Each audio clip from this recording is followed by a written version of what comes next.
একদিন আমি বাসায় একা ছিলাম এবং আমার গার্লফ্রেন্ডের সঙ্গে ভিডিও কলে কথা বলছিলাম। তখন আমি খেয়াল করলাম চাচি নীরবে আমাকে লক্ষ্য করছিলেন। আমি যখন কথা বলা শেষ করলাম তখন চাচি এসে আমাকে জিজ্ঞেস করলেন, রাহুল, তুমি কি করছিলে? আমি একটু দ্বিধায় পড়ে বললাম, কিছু না চাচি। কেন? চাচি মুচকি হেসে বললেন, সব আমি দেখে নিয়েছি। তুমি আমাকে কিছু লুকিও না। আমি সরাসরি চাচির সঙ্গে কথা বলতে শুরু করলাম।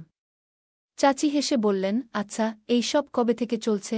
আমি বললাম, চাচি, এখন আপনাকে কি বলবো? তখন চাচি বললেন, এসো আমার সঙ্গে আমার ঘরে চলো। আমি চাচির সঙ্গে তার ঘরে গেলাম। চাচি আমাকে তার বিছানায় বসতে বললেন। তিনি বললেন, রাহুল, তুমি তো এখন অনেক পরিণত আর শক্তিশালী হয়ে গেছ।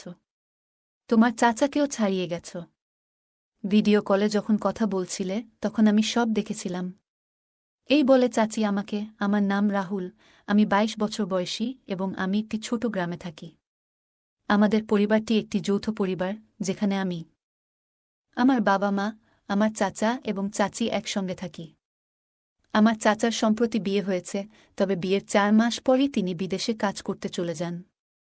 তারপর থেকে আমার চাচি একা হয়ে যায়। আমার চাচি ছিলেন অনেক সুন্দর।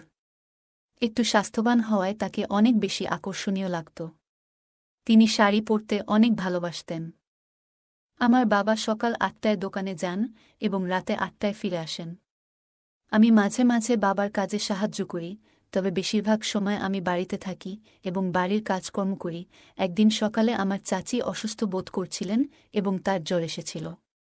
মা আমাকে বললেন, রাহুল, চাচিকে হাসপাতালে নিয়ে যা। আমি বাইক বের করলাম এবং চাচিকে পিছনে বসার জন্য বললাম। চাচি পিছনে বসলেন এবং আমি বাইক চালিয়ে হাসপাতালের দিকে রওনা দিলাম। রাস্তাটি একটু খারাপ ছিল। আমি চাচিকে বললাম, চাচি, আপনি শক্ত করে ধরে বসুন, রাস্তা খারাপ, পড়ে যাবেন না যেন। চাচি আমার কাঁধ ধরে বসে রইলেন। আমরা কিছু দূর যাওয়ার পর রাস্তা আরও বেশি খারাপ হয়ে গেল, ফলে আমাকে বারবার ব্রেক করতে হচ্ছিল। সেই সময় চাচি আমাকে আরও শক্ত করে ধরেছিল। শেষ পর্যন্ত আমরা হাসপাতালে পৌঁছালাম। ডাক্তার চাচির স্বাস্থ্য পরীক্ষা করলেন এবং কিছু ওষুধ লিখে দিলেন।